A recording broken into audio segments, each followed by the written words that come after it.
Taylor, thanks so much. Be safe out there. And as we continue checking the road conditions, we want to look at northern Kentucky now. Yeah, we're speaking once again to Jake Ryle with the Kentucky Transportation Cabinet. Good morning. We've been it seems like we just saw you yesterday, right? Busy 24 hours for you guys out there. So how are the roads looking that you guys are monitoring right now?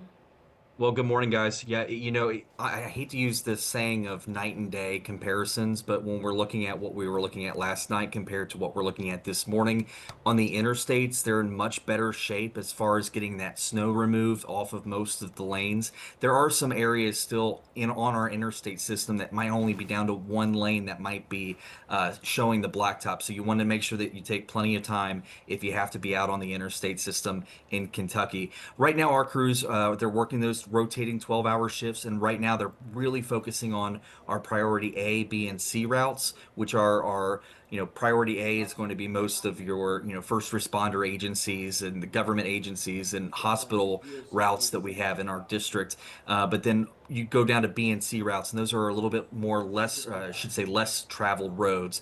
That's what we're really focusing on right now. You mentioned a difference of night and day, but really, if, in any other storm, we would still think the roads were pretty bad, just given the snowfall that's still on the side of the roadways.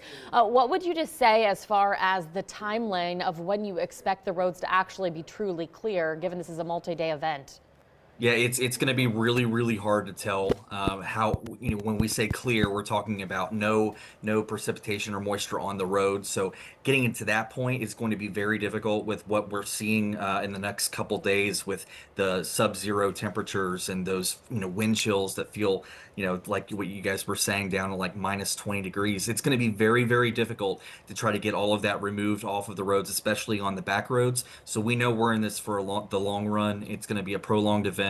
And we could be, having crews out and about for potentially the remainder of the week. So when you talk about ice and those sub-zero temperatures that we are going to experience, going into the week, when it comes to removing the ice from the roads, talk to people how you tackled those kinds of issues. Well, typically what we would do is use, salt or potentially calcium chloride if it gets to be a little bit lower temperatures. But because of the temperatures that we're seeing out there right now and what we're expecting to see over the next couple days, it's going to be very, very difficult for us to remove ice off of the road. So our crews are doing what they can, but we are up against Mother Nature, and those chemicals only work so well to a certain temperature degree. So, that's why we're encouraging folks just to stay at home. The roads might look like they're clear. They are certainly not clear. There's plenty of black ice out there, lots of opportunities for you to slide off the road. So it is most definitely best to stay home at this point.